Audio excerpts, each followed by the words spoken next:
ሻርክ የባህሩን ከባቢ እሱ ያለበትን የባህር ጫፍ ሲያናውጥ ባህሩን በሙሉ ያናወጠ ይመስለዋል። ጦጣ እንደምታውቁት ቁንጥንጥ ናት፣ ቅብዝብዝ ናት። ንስር በሰማይ ላይ በከፍታ መብረር የሚችል ግመል መንገድ ሲጓዝ እና ሲሰዳዳ፣ ሰጎንና ሜዳ አህያ መልካቸው አንድ አይደለም። ስግብግብ ውሻ ግዳይ አግኝቶ ስጋ ይዞ ወደ ውሃ ጋር ሄደ ይባላል። ቀበሮዋ ተሳስታ ግመል እንድታስብ ያደረጋት ዘመሜት የሚባሉ ጉንዳኖች ድመቷ አስተካክላ አይት ትይዛለች ወይ ነው። ዝንጀሮ ጠዋት በሆዷ ከሰዓት በጀርባዋ ልጇን ትሸከማለች። ሰጎን ከርቀት አትሰማም። አንድ አህያ ፈረስ ነው፣ እንቁራሪት ዶሮ ነው። አሞራ ከበረች። አንበጣን ተመልከቱ። በጎችን መሰብሰቢያ እናድርገው።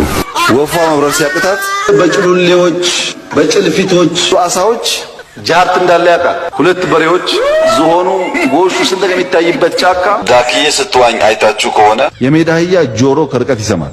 ከሰጎንና ከሜዳ አህያ መማራል። ሻርክ የባህሩን ከባቢ እሱ ያለበትን የባህር ጫፍ ሲያናውጥ ባህሩን በሙሉ ያናወጠ ይመስለዋል። ጦጣ እንደምታውቁት ቁንጥንጥ ናት፣ ቅብዝብዝ ናት።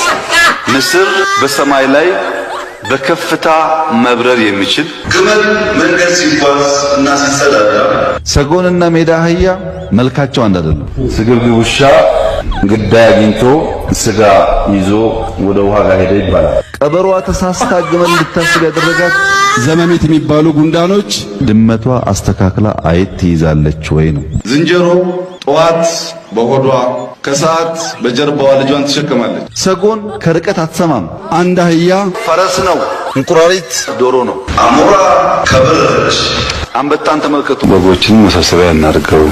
ወፏ መብረር ሲያቅታት በጭሉሌዎች በጭልፊቶች አሳዎች ጃርት እንዳለ ያውቃል። ሁለት በሬዎች ዝሆኑ ጎሹ ስንት የሚታይበት ጫካ ዳክዬ ስትዋኝ አይታችሁ ከሆነ የሜዳ አህያ ጆሮ ከርቀት ይሰማል። ከሰጎንና ከሜዳ አህያ መማራል።